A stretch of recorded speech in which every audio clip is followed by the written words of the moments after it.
All of us experience moments of poetry. They may come from events in our personal lives, the reuniting of long-lost family, a birth, a death.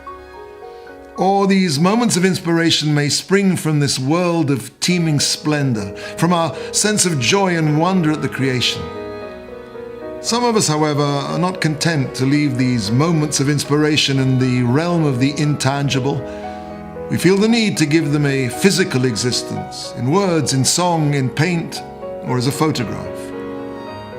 And once we've made this commitment, there comes the difficult and frustrating process of wrestling with the materials of the artist.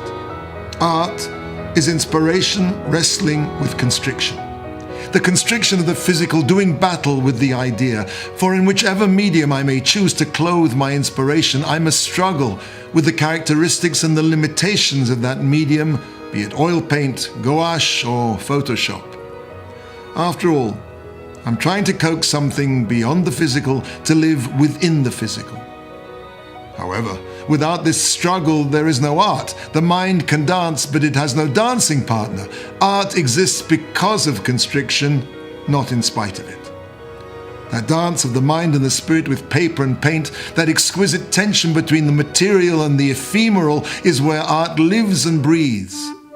And just as in music, where a flute can only produce a tune by the constriction of breath through a metal pipe, and without that constriction, that limitation, there is no music, so painting and photography rely on the celebration of limits.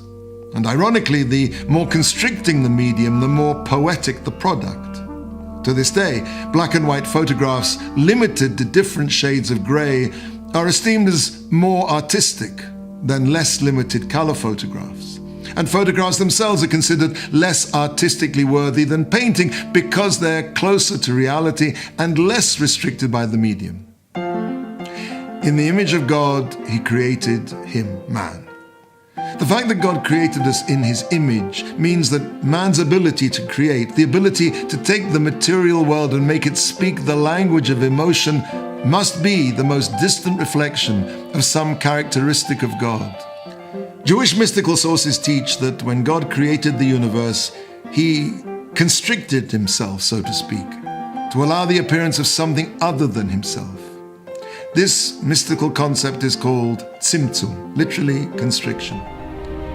In other words, we could say that this world and everything in it is God's work of art, that God constricted Himself, so to speak, to allow the existence of the universe. The spiritual masters understood the deeper meaning of the phrase Ein Sur Kelokeinu, there's no rock like our God, to be Ein Tzayar Kelokeinu, there is no artist like God. Interesting, the word artist in Hebrew, tzayar, is related to the word tsar, which means narrow or constricted. My life as a Jew is brimful of constrictions and restrictions, but it is these very restrictions that lets me turn this world into art. They are the tools of the artist of the soul.